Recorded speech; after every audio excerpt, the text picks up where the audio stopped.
need to get to why there is tooth decay. And it's not a lack of fluoride. It is a symptom of a much bigger problem. When you see teeth melting, you've got to dig deep and ask why. Why are there holes in the hardest substance in the body? Number one, it's a nutritional deficiency. It is that leaky gut dysbiosis. We're not absorbing our fat-soluble vitamins. We need our fat-soluble vitamins to feed the odontoblasts, which are our healing cells inside our teeth. And if our odontoblasts do not get vitamin A, vitamin D3, vitamin K2, and vitamin E, they don't function.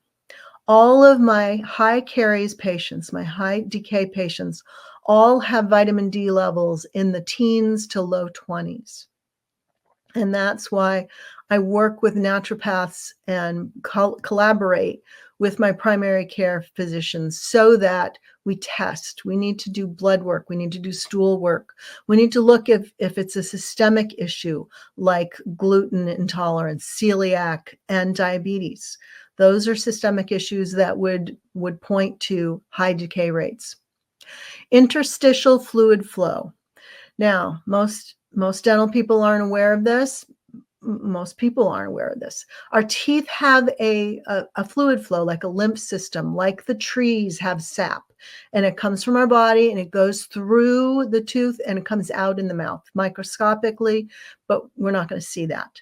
But what the research shows is that sugar stops that interstitial fluid flow. And because that interstitial fluid flow has stopped, now we get bacteria coming down the tooth tubules and attacking the tooth.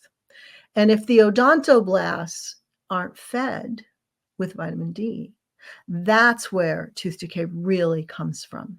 It's not a lack of fluoride. And getting sugar out of our diets is so critical. Sugar is another poison for another day we'll talk about. And then there's mouth breathing. So many of our patients are mouth breathers, and we're just conditioned to use our mouth instead of our nose. But mouth breathing drops the pH and it reduces the saliva flow, and so we don't get that remineralization from our saliva. And along with mouth breathing are other orofacial myofunctional disorders. Sleeping with your mouth open, it's not healthy.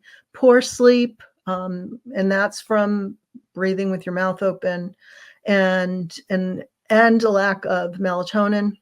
And then that acidic environment. So many of the things we put in our mouth are acidic.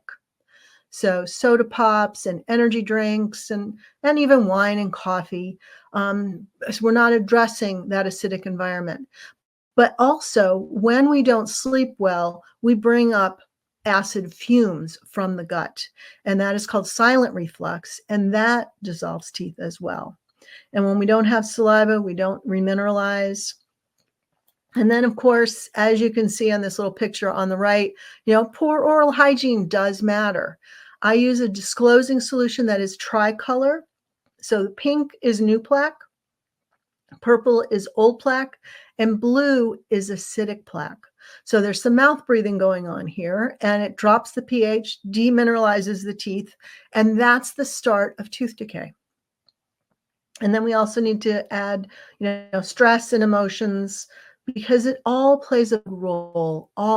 It's a perfect storm of demineralization, acidic bacteria, and lack of oral hygiene, and lack of sleep, and it all comes together in melting our teeth.